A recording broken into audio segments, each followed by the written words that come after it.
Hello guys, welcome to my channel. Have a nice day. In this video, I'm going to guide you how to put a follow button on your Facebook page. So, before we proceed, please subscribe to this channel so you can watch all my tutorial videos.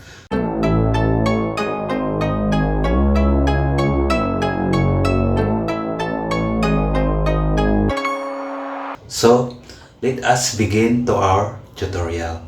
All you have to do, the first step you're going to do is go to your own Facebook.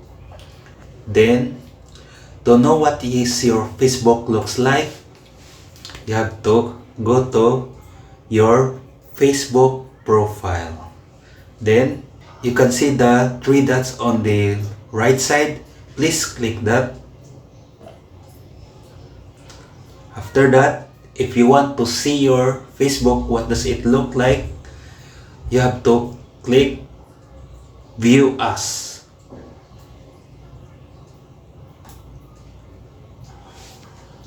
Now as you can see, my Facebook has an add friend button.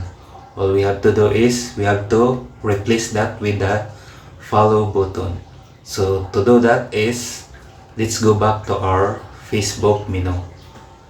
Then click Exit View.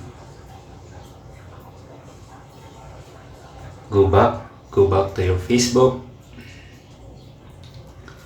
Guys, on your Facebook page, on the top of your Facebook right side with the little icon of your profile picture, please click that. Then click the settings icon. Then we're gonna have to scroll a little bit. On the followers and public content, you have to click that. Who can follow me? Instead of friends, you have to change it to public. Then go back one page. Let's scroll to how people find and contact you. So, instead of everyone on who can send you a friend request, you have to change it to friends of friends so that everyone can see the follow button.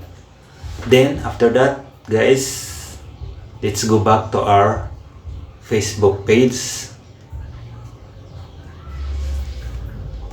Let's go back to three dots again. Click that. On follow settings, instead of friends, you have to change it to public. Now let's see what our Facebook looks like. Let's go back to View Us. Now as you can see, my Facebook page has already have a follow button. So guys, if you like this video, please subscribe to this channel so you can watch all my tutorial videos.